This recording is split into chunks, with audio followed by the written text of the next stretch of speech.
Welcome to Penrose Learning, where we make understanding easy.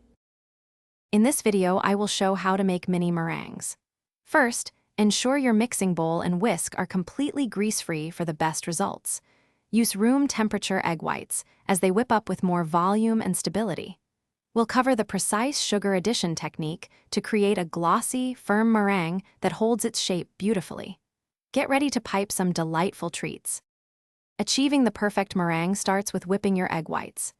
Begin on medium speed until foamy, then slowly increase to high. Once soft peaks form, gradually add your superfine sugar, 1 tablespoon at a time, until the mixture is thick, glossy, and holds stiff peaks. Transfer your beautiful meringue to a pastry bag fitted with your favorite tip, and pipe small, consistent shapes onto parchment-lined baking sheets. Baking meringues is more about drying them out slowly than actually cooking. Preheat your oven to a low temperature, typically around 200 degrees Fahrenheit. Place your piped meringues in the oven and bake for about 1 hour, or until they are firm to the touch and easily lift off the parchment.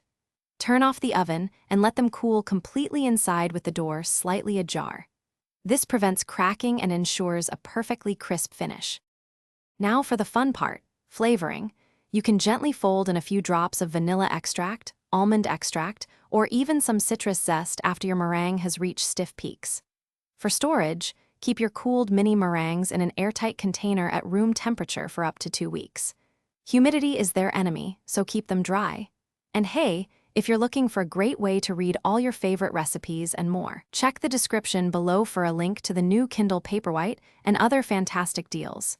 Happy baking! Thanks for watching. If this was helpful, leave a like and consider subscribing. See you next time.